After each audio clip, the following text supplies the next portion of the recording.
You're going to change and have the ability to change someone's life. They will still be talking about some of you into the next century. There'll be some old guy or some old girl in the next century saying, do you remember when we were in Miss Herman's class in 7th grade and what she said?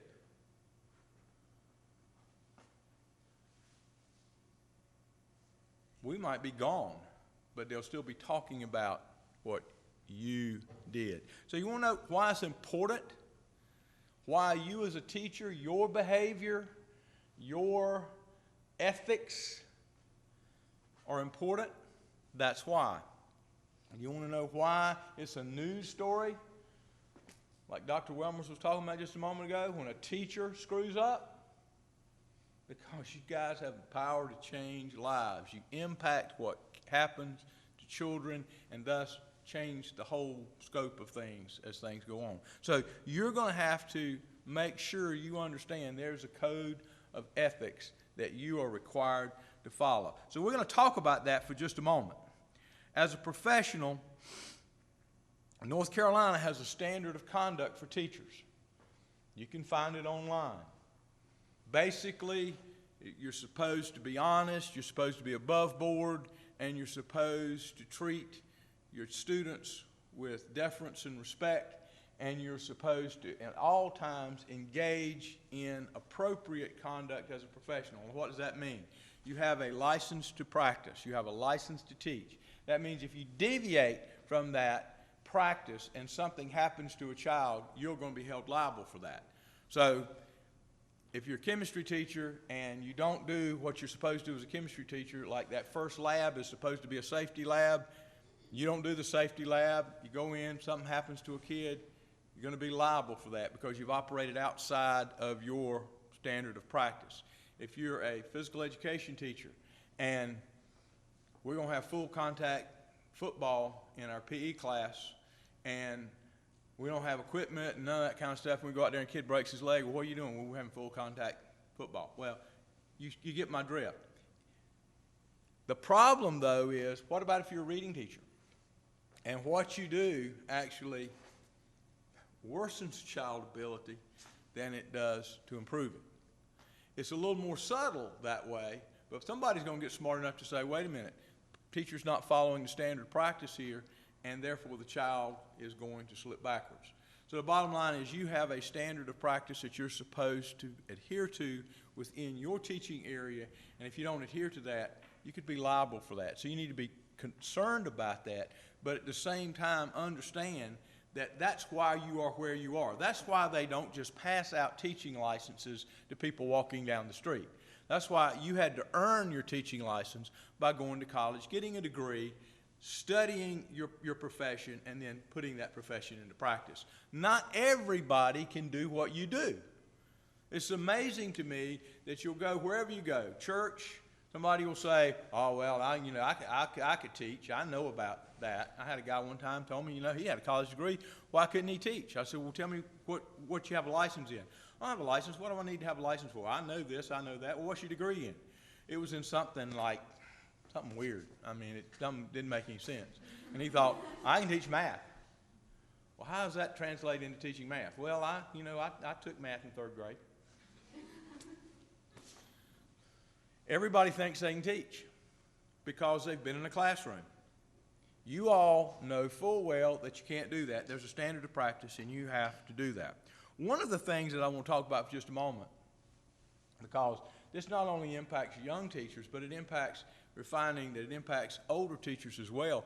In fact, over the past, what do you say, Dr. Wilmer's, probably last 5 or 6 years, we have fired or coached out at least 4, to my knowledge, maybe more than that, teachers who had inappropriate relationships with students. There are a couple of things that will get you out of the profession quicker than anything else. Stealing money is one. having an inappropriate relationship with a student is another. That is one of the things that you as a professional need to understand. Sometimes people ask me the question, Rick, when is it appropriate for a teacher to have a relationship with a student after they graduate? 5 years, 10 years, what? The response from a professional standpoint is never. You might want to argue with that. You might want to say, wait a minute now. I know people who, married their high school French teacher and after they graduated from college and what have you, and then my question would be, what was the relationship at the time that you had them as a student? It might have been entirely innocent, and you might have met and fell in love of one another later on down the road. But the question is always going to be, what was the relationship back then? And people are always going to be raising that issue surrounding your professionalism when that happens. Same thing with a doctor-patient. When is it appropriate for a doctor, a physician, to have a relationship with a patient? And they will tell you, Dr. Welmers is a clinical psychologist. It means he knows stuff about people's heads. And they will tell you, the psychologists, the people who have to work with folks who have mental issues, they will tell you, that branch of medicine will tell you, never. It's never appropriate to have a relationship with a patient. So the question is, as you form these relationships with your students, many of you are going to be, how many high school folks we have? Any high school folks? And y'all don't look that much different. I know, don't take this wrong. Y'all don't look a whole lot different than the kids you're going to be teaching in a few weeks. And the truth of the matter is, some of them are going to think you're the best looking thing they've ever seen. You boys are going to be rock stars. You guys are going to be rock stars. You girls are going to be models. You can walk in the classroom, and I'm not trying to be sexist, but that's what they're going to see. And sometimes, even when you look like this,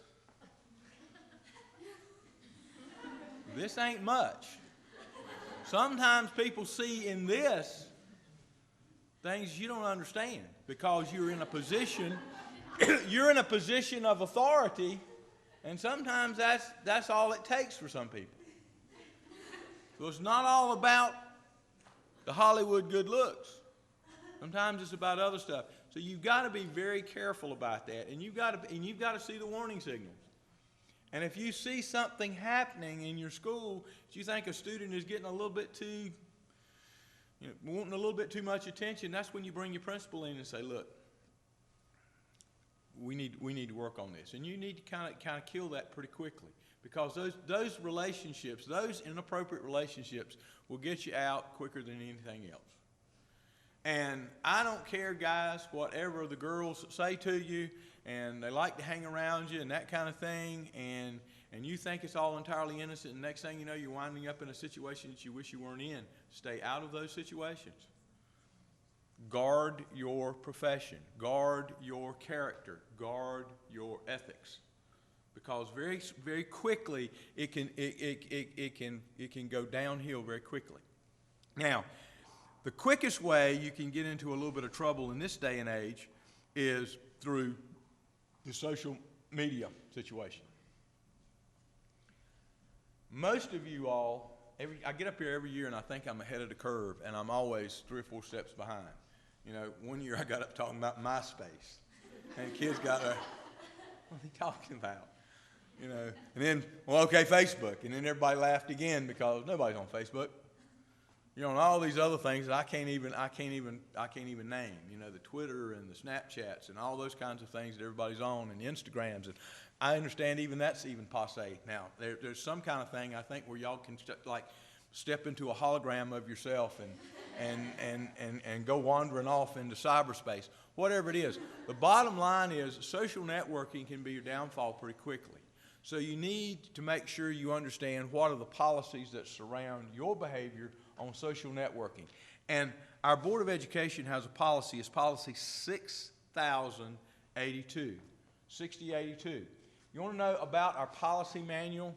Our policy manual is online. And where you click on the board, you can click on the policy manual on the left-hand tab, and the policies are in like the 1000 series is all about the Board of Education. The 6000 series, the one that I'm mentioning, is all about personnel. So that most impacts you. The 7000 series is about instruction. The 8000 series is about students. And the 9000 series is about community relations. The ones from the 2, 3s, and 4s are mostly operational. So the ones that most impact you are going to be in the 6000 series, which is about personnel, 7000 series, which is about actually your job, teaching, and the 8000 series, which is about students. Probably the longest policy that we have is student discipline. It's 27 pages long. It is policy 8410. I know that by heart because I have to deal with it all the time, and you will too as a teacher. But let's spend a moment talking about policy 6082, which is the Employee Code of Ethics and Standard of Conduct. I'm not going to ask that you go online and find it and read it or anything at this point in time, but I do want to make a couple of points to you from that. And one is in the 3rd paragraph, it talks about social networking. And it says, social networking sites focus on building lines of communication between people who share similar interests and activities, or who are interested in exploring the interests and activities of others. Most sites are internet-based and typically provide, I know we're a little behind here, email, photograph, instant messaging, all that. Though such sites are becoming ingrained in the social fabric of our society, the board believes few reasons exist for teachers, school administrators, and other employees to communicate with students on personally administered pages of social networking sites. What does that say to you? What's that? Yeah. You probably shouldn't engage students in your social networking sites. Now, what does that say? Come on, you guys, y'all are 21st century people. I'm from the middle of the last century, you know. We still got the phone hanging up on the wall in the kitchen with the long cord, you know, that we can walk all around the house and talk. Real proud of that. What do you think about that?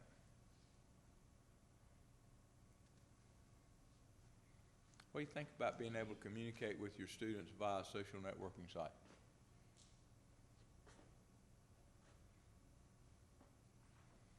This is called wait time. Yes, ma'am.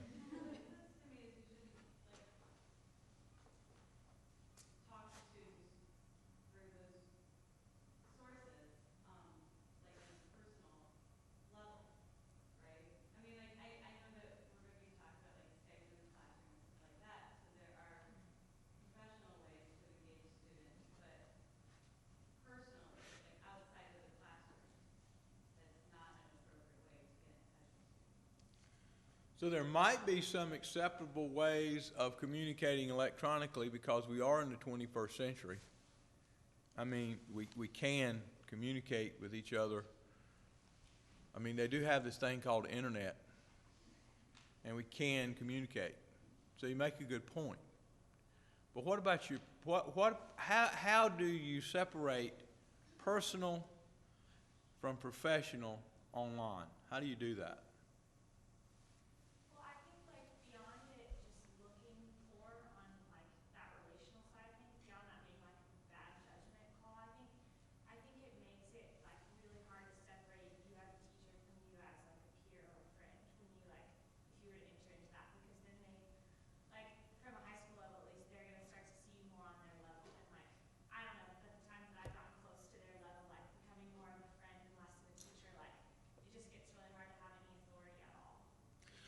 Yeah, you pretty much, not only with your students, but with others in the community and especially parents. So let me tell you, give you a couple of good examples.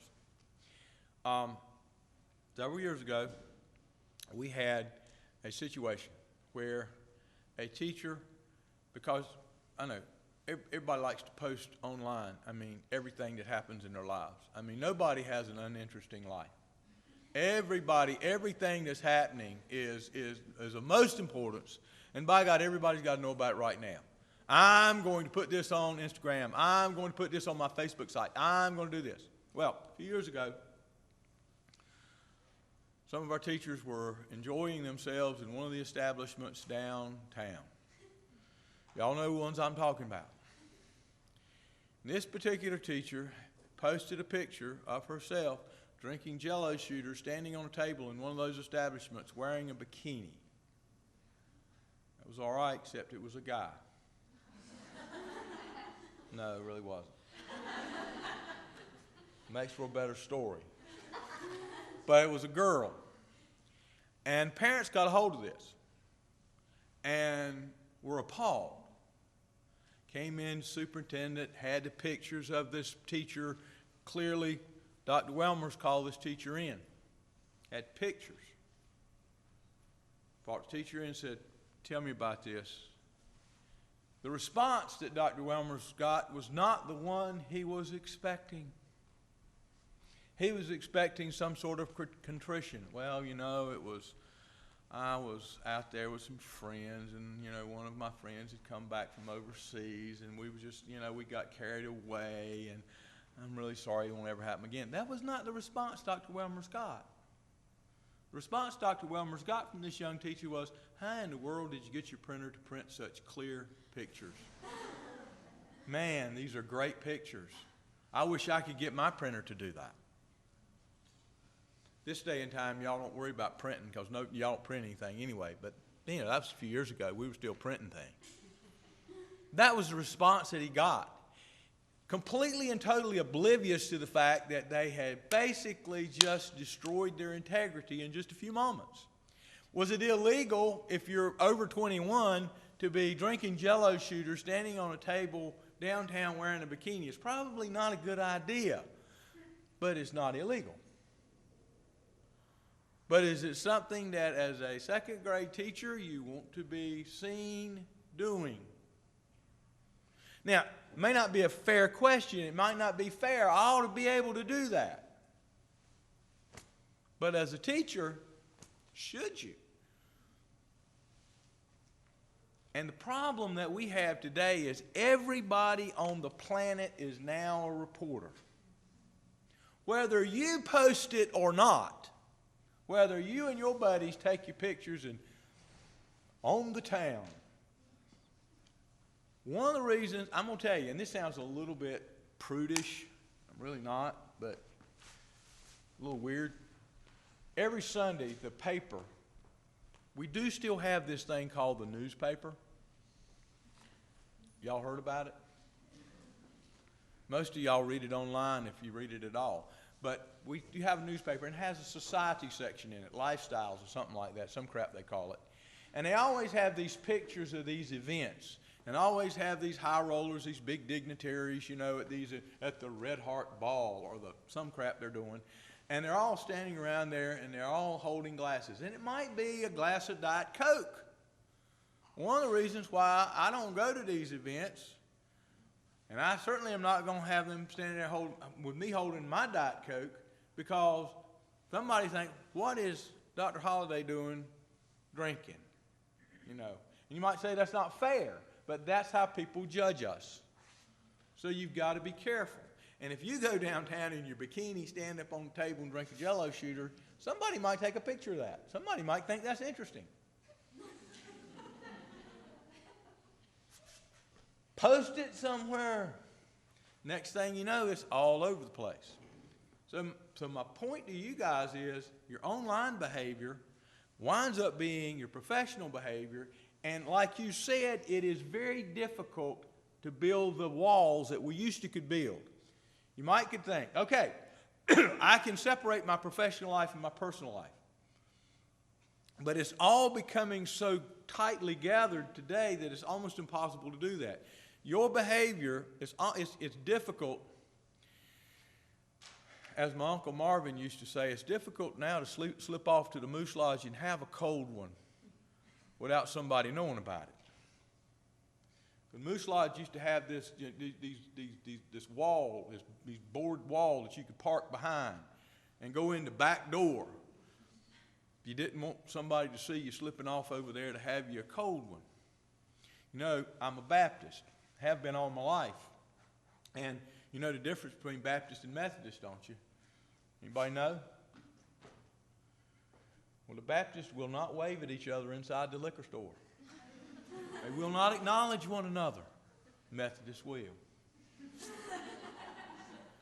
Point I'm trying to say is everybody, it's not so much who sees you in a place or sees you doing something, as who has a record of that and what happens to it after it's over with.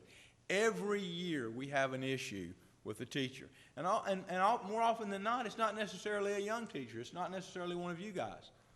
It's somebody like me who's oblivious to the idea that people are walking around carrying these devices. Have any of you, and I know you're all very literate folks, you have spent a lot of time and study in the literature of this great language called English.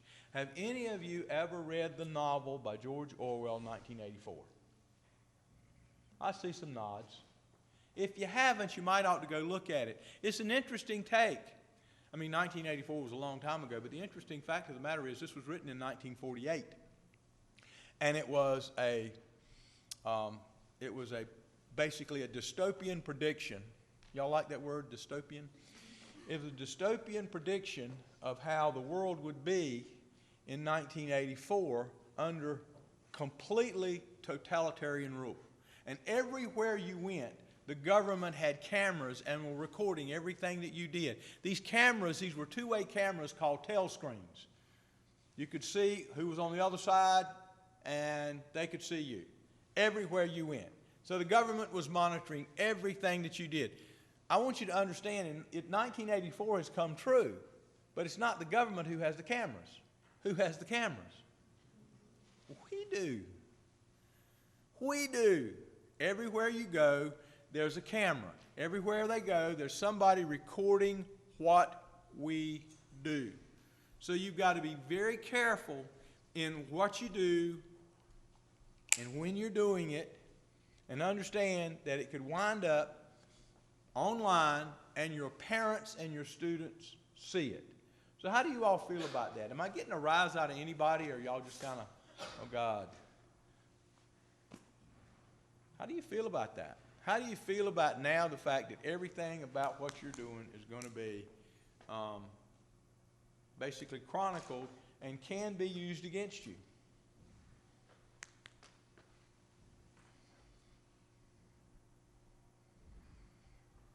I hope when y'all ask thought-provoking, probing questions of your students, you all get the same response.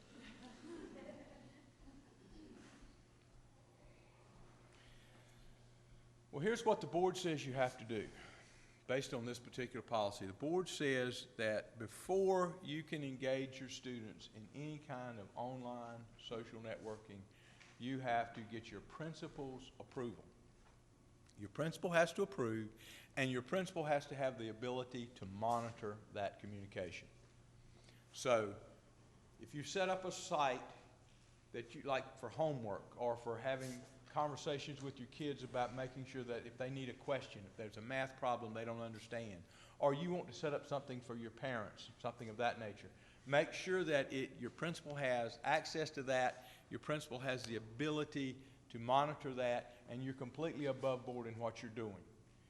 Most of you understand how to do that. My concern, though, is managing your personal site and not letting your personal sites and your personal activity bleed over into your professional world. And oftentimes, people don't understand that everything about your life is not interesting to everybody else. It might be interesting to you, but there's a time and place for, every once in a while, I don't necessarily want people to know where I am and what I'm doing. But my wife's got a group of friends, and apparently everything that they do is interesting to all of them all the time, because the thing's going off all the time. Going to bed now. Woke up now, and I'm just not feeling right, and I think I'm going to go downstairs and watch television, and you post that. Who cares? But people do that kind of thing. So what I'm saying is be careful about that. Do you have any questions about that? My fear is we get into the year and something happens and you have a question about that. But do you have any questions about that particular piece of it? Do you understand? Yes. Okay, so we live at the beach, and obviously we'll probably end up going to the beach. So in terms of what we should wear at the beach, like I understand that like bikinis and stuff like that are like inappropriate and things like that. But like if we're going to the beach, what would be, and someone takes a picture or whatever for a family reunion, like what's the policies and stuff like that? There is no policy telling you what you can wear at the beach. I will tell you that. That's something you have to make the determination of. And I will tell you right now, I am not going to be the bikini police. No. But it's a good question. And you see, the question that she asked is one that we really don't have an answer for. What should you wear, or what should you do, or how should you behave? The only way I know to respond to that is, and I have to be careful about this because not everybody has the way I think. But the way I would respond to that is I wouldn't do anything or wear anything or do anything that I wouldn't be ashamed to be seen online to everybody on Main Street. How would you feel if this picture of me gets posted? How would you feel if somebody sees me doing this and posts me doing this activity? Or how would that impact you? Now, yes, we live at the beach. Nobody expects you to go to the beach wearing them things that they wore in the 1920s. It came down below your knees and over your head and covering your hair. No. And nobody's telling you you can't wear a bikini. Guys, I frown on that, really. No, don't do that. You guys don't do that. Speedos, I don't care what your body looks like. I had to have that conversation with Dr. Welmers. I said, Dr. Welmers, it's not you, Dr. Welmers. But the question is a good one, and it's not just about that. Is what should you do in any particular situation? You have to be the judge of that, because understand you are in a position that none of your friends are in, who aren't teachers. I mean, you're in a position where they see you in the. I remember being the most amazed. I lived in a little town. Grew up in a little town in northeastern North Carolina where there was absolutely nothing. Now understand, your teachers live in that community because, well, they live in that community. I would be amazed if I saw my teacher in the grocery store. There's my teacher. My mom would say, they live here, and this is the only grocery store we have in town. So they will be amazed if they see you somewhere and you're not in your teaching garb and you're not your teacher persona, and they see you, there's my teacher. And they're amazed that they see you in public because they really do not have the concept that you all exist outside of the school. So when they see you outside of the school, they're amazed. Like there's my teacher. Yes, she's a real human being. She has to eat, so she comes to the grocery store. What's she doing at the gas station? Her car needs gas like everybody else. So the truth of the matter is you really have to be careful about that. There is no policy about how we don't go there. If I had time, which I don't, I could read you the list of what teacher requirements were back around the turn of the 1900, the century, that century, what they were. And that women teachers were not expected to be in the company of men if they weren't their brother or their father in public. And once you got married, you had to quit teaching, and so we've come a long way since then. We do actually allow you women to get married and still teach. And oh God, you can have babies and come right on to work until, well, you deliver. And we kind of like you to deliver at the hospital, not with us. But you can. But there was a time when women, once they began to show, this is in my lifetime, once they began to show, had to quit, not take a leave of absence, but they had to quit teaching. So we've come a long way since then. We have come a long way since then. But there's still standards that people look at you as teachers. You are not supposed to act like everybody else.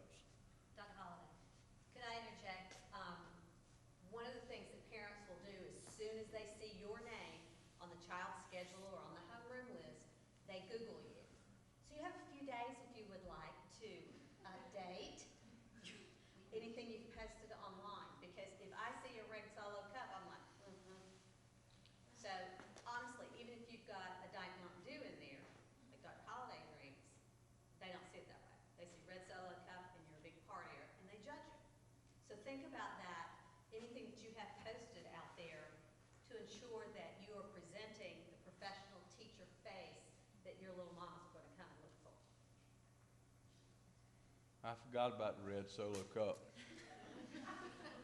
I should have remembered. It was the Humdinger milkshake cup when I was in college, but I digress. The next policy I want you to be aware of is the employee dress code, and it just went through some changes, and that's policy 6435, the dress code. It covers everything from really the length of your skirt to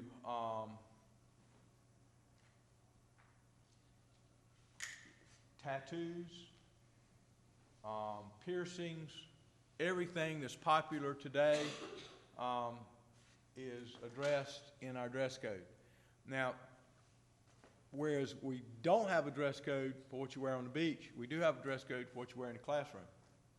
I suggest that you take some time and familiarize yourself with that, because there are things we would have never, back in the dark ages, 40 years ago when I got into this business, there would have not been any kind of discussion at all about tattoos, because nobody had tattoos. Today, virtually everybody has a tattoo. My son-in-law is a great guy. He is the director of nursing at one of the nursing facilities here in town. He got a tattoo. The boy that dates my other daughter, he's got a tattoo. My grandson, he's 3, he's got a tattoo. No, he doesn't. The point I'm making is it's become a completely different idea, and it's much more accepted attire.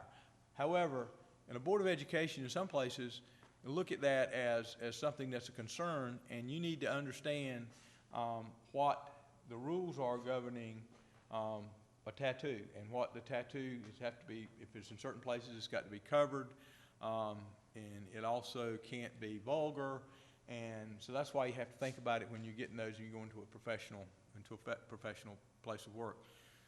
Most places like school systems have rules governing that, also piercings and how many piercings you can have, and you come in and, you know, at one point in time, the only thing that you had pierced was your ears.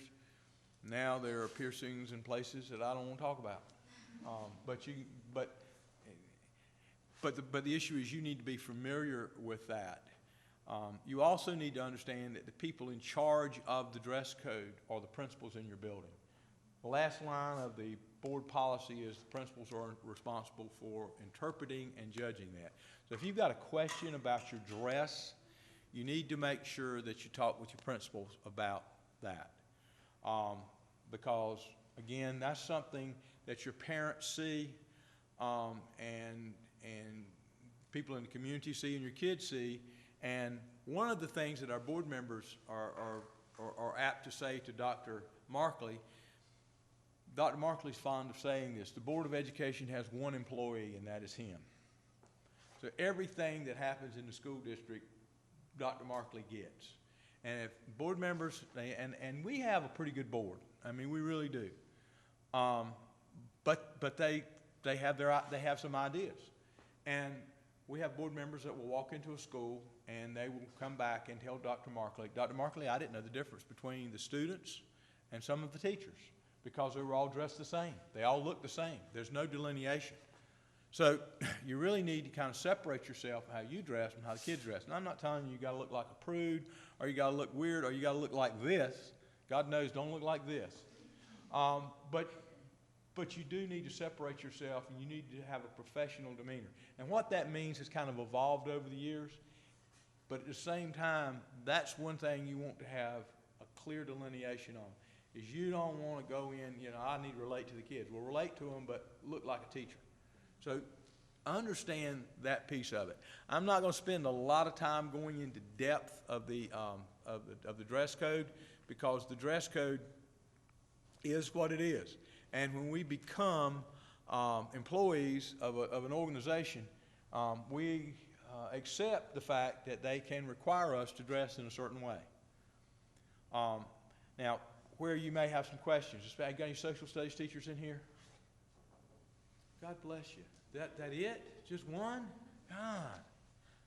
Well, anyway, your social studies teachers, you've studied some ideas about dress and what it really is. It's a form of expression, which is covered under which constitutional amendment? Huh? Exactly. What do you teach? Music. Kudos to the music teacher back there who knows some history and knows some law. The First Amendment protects expression, rights of expression. I guess as a musician you would know that. Yeah, you would know that. So it's expression. Dress is considered a form of expression. So it is a protected, behavior. However, what that means is the government can't do something to you because you express yourself through dress. But unless it's obscene, which goes another place. But the point of the matter is your employer can require that you dress in a certain way, and it can impact your employment. Now, what bleeds into this is you are employees of what? The government, because you're a public school employee. So you have two roles in this. You are a citizen with protections under government protections, and you're an employee.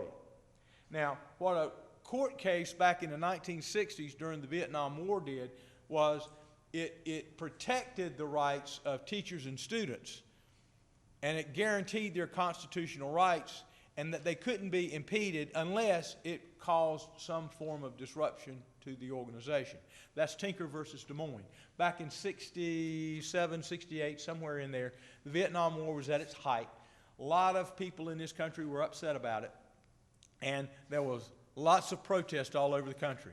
And in little benign, white-bread Des Moines, Iowa, farm country, middle of nowhere, a group of high school kids got together and decided they were going to make a statement against the Vietnam War. And all they were going to do was wear black armbands to school. I know y'all don't even know what armbands are, but it used to be some form of expression. And they were just going to wear black armbands. Armbands weren't going to say anything. All they were going to do is wear the black pieces of cloth on their arms as they went into school. It was a silent protest. School officials got wind of this, said you can't do it. Went all the way to the Supreme Court. Supreme Court said, no. Here's what it said. Teachers and students do not shed their constitutionally protected rights at the schoolhouse gate. That was the main principle coming out of that piece of law. What it said is that school officials, government officials, must consider their rights before they put any impediments on them. It didn't mean you can't put an impediment on it. You must consider it, which means there has to be some substantial disruption to the organization for you to take that right away as a condition of being a student or a teacher. So what they were saying is, unless the expression materially disrupts the organization, is protected, and the organization can't mess with it. However, one of the things that all the courts have upheld is that schools and school systems have an interest in maintaining their dignity and their position as a school system, and can specify dress requirements for teachers and students. So we do have a student dress code, and we have a staff dress code. So it's legal to have the dress code. The organization can do something to you if you are going against that dress code, and you can't say, my rights are being violated. As long as what we're saying is, this is the reason why we're doing this is to make sure that an organization can run smoothly. Any questions about that? Y'all are going to be sitting there and y'all going to be thinking, first thing you walk into your school building and the principal will say you can't wear that, and you're going to say, what? During the first few days of school, your principal is going to talk to you about your dress code, and they're going to make sure that you understand it. If you have questions about it, then you need to make sure that you get your principal's definition of it. And one of the biggest concerns, and I know everybody's thinking about tight-fitting clothes and this, that, and the other. Let me tell you what the biggest, you want me to go there? Go. Flipflops. Flip-flops. What's a flip-flop? What's a sandal? Does it have a heel? Doesn't it have a heel? Is it fancy? Or did it come from the dime store? Y'all don't even know what dime store is. What is a flip-flop? Technically, flip-flops are against dress code. But in Wilmington, North Carolina, you can buy $60, $70, $80 pairs of shoes that look pretty much like flip-flops. Make sure your principal's definition of flip-flop is your principal definition of a sandal is what your definition is.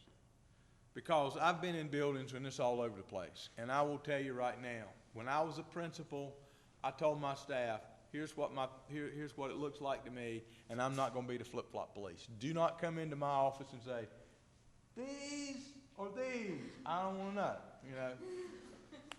But, Dr. Wilmers, is that not? And we sit, we really do. We pick on them and we laugh at them sometimes, not with them like you teach the children to do. We laugh at them a lot. But we do like our board, and they are good people. But we sit in these policy meetings, and Dr. Wilmers and I are usually at all the policy meetings because it either has something to do with students, which is my side of the house, or it has to do with Dr. Wilmers' personnel side of the house. We're usually in every board policy meeting because some policy the board is considering has to do with students or teachers. And we're sitting in there. And the last policy meeting we had when we were revising the staff dress code, our principal of the year, the Southeast principal of the year, probably our most respected principal. You know, she's in there as a principal representative of the meeting, and she says, okay, this is what my dress looks like, and let's got a ruler and measured from the knee to the middle of the knee, and here's the principal of the year measuring a skirt. That's where we were. And so Dr. Wilmers and I are going, we don't want anything to do with that. I'm not getting a ruler out measuring nobody's skirt. I'm telling you I'm not doing that. So the bottom line is that's the kind of thing that we're looking with, that's being looked at by outside groups when they come in and look at you as far as dress goes. Let's leave the dress code alone unless you have questions. Y'all gonna have some questions. And I underscore, talk to your principal about what that is. Let's move on that and talk just a minute, because I just have just a few minutes left, and I know y'all are glad about that, so I'm gonna try to get through this as quickly as I can, about some other legal issues that are pitfalls that could hurt you. All of you, do I have any special ed teachers in here? Special education, thank you all. Special education operates out of my shop. Student Support Services, our special education department is within our division. So you all are our people, and we love you. Glad to have you. How many of you all will be teaching children who have special education needs? If every hand in this room doesn't go up, yes, all of you will be. Whether you're actually a special ed teacher or not, you will all be teaching special ed children. Let me tell you, one of the biggest pitfalls that you will have as a teacher is not following a child's individual education plan, IEP. How many of you have heard that term? If your student taught you, better heard it more than once. It is a legal document. It is protected under federal law. The federal law is IDEIA, Individuals with Disabilities Education Improvement Act. It started out in the 1970s as Public Law 94-142, because prior to that, whatever special education a district could provide to students who had some special needs, they could provide, and if they didn't, it was fine. And it was all over the place. Probably the most powerful lobby in this country is the special education lobby. They have made sure that children with special needs get the services required of them in public schools. So the IEP is a legal document. If you have children in your classroom, and one of the things that your principal will make sure that you get is know who is in your classroom who has an IEP. Some of the IEPs are very minimal. Kid gets speech twice a week or once a week. Or some of them are incredibly extensive.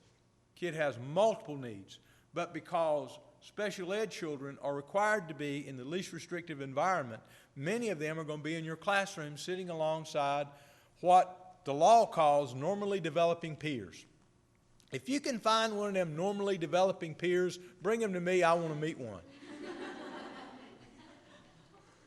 Basically, these are children without IEPs. So you'll have children in the classroom sitting next to them, and your job as a classroom teacher is to make sure that that child's services in his IEP are being met. It is a legal document.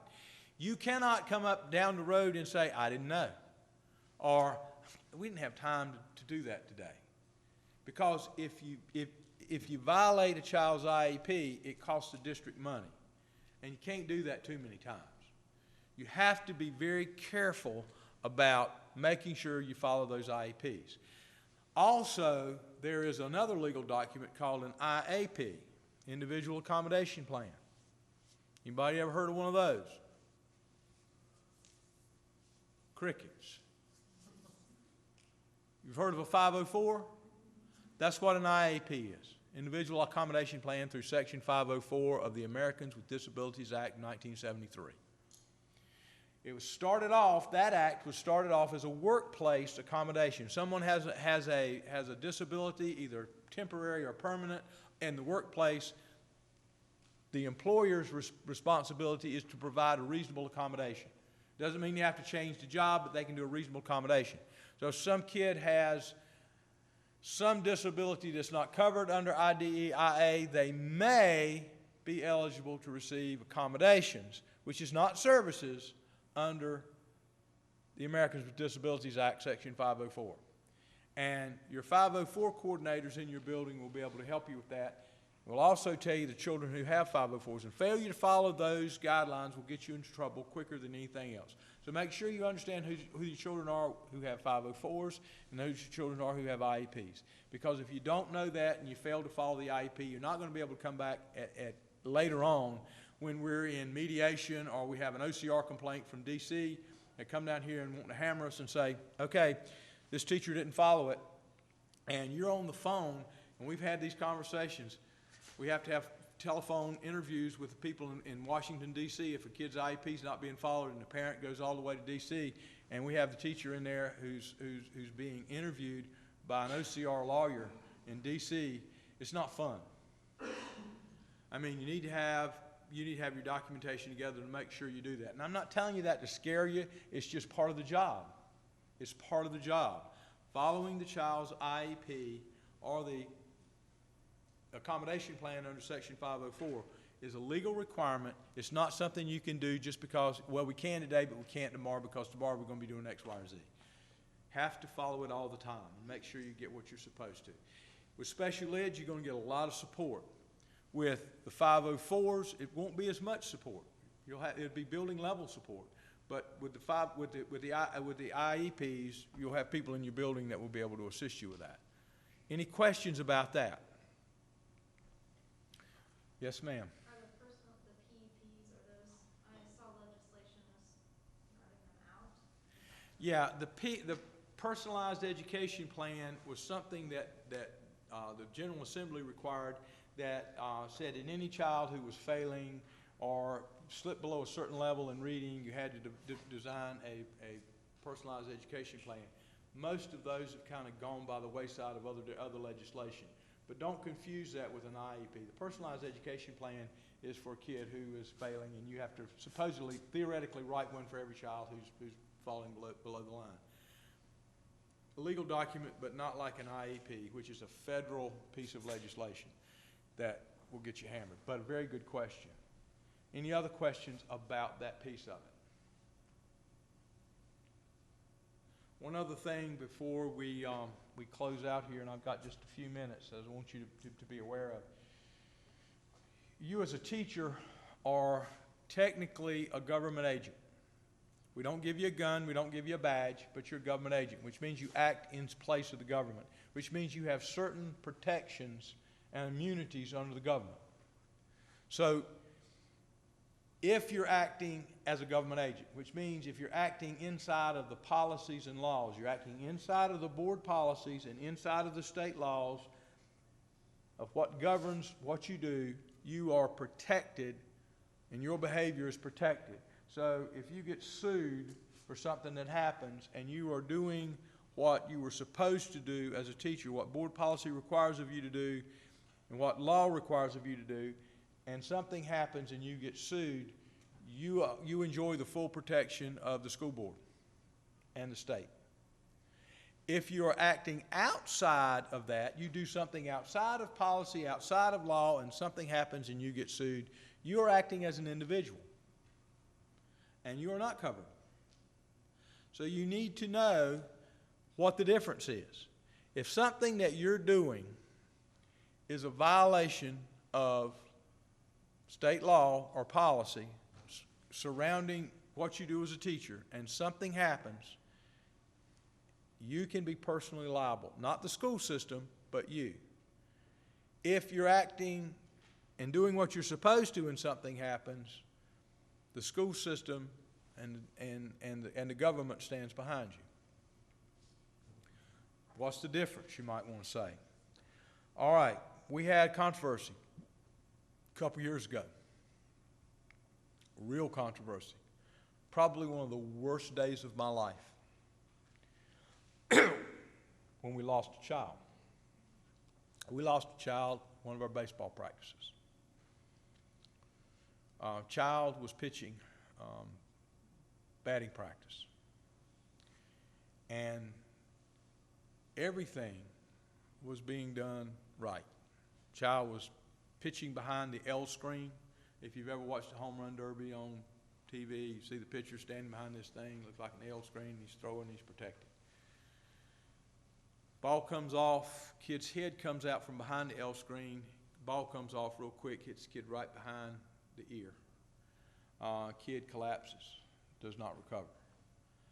We had to make sure that everything that we were doing around that event and was according to policy. Because that's the worst case scenario. That's the worst thing that can happen. Oh yes, a kid fails, a kid does something, happens, we get called into the principal's office and chewed out for something that we did. Those are all really bad days. But that was a horrible day because you can't get that one back. And that's when something like that happens, everything that we do is scrutinized. Where was the kid standing? What was the condition of the L screen? Was the kid even supposed to be there? Why was the kid there? Why were you throwing batting practice? Why were you doing this? What was the position of the other players? How old was the player who was batting? Was the bat a legal bat? Was anybody wearing a helmet? All those things come out. And it becomes a real situation. And everything that you do at that point, it starts off as a normal day. It starts off at everything's rocking along just fine. Everything's good. And at the end of the day, everything that you as a professional have done is going to be questioned, which is why it's better to dot your I's and cross your T's going in and making sure that you stay within policy and law. Because even the days you're doing everything right, something horrible like that can happen. So you got to be careful. And the last thing we want to do is lose a student. And I've been in this district long enough, close to 40 years, where we've lost a few. And when that happens, everything becomes very clear. You remember everything about what you're doing. You remember where you were, what was going on, and what was happening when that occurred. And it's something that you don't readily get over, even if you're doing everything right. So my point in bringing that story out is not to cast a damper on this day, because everybody's saying, oh God, he just really killed this day, talking about a student dying. I just want you to understand the reality of this is we're dealing with other people's children. And when things happen to other people's children,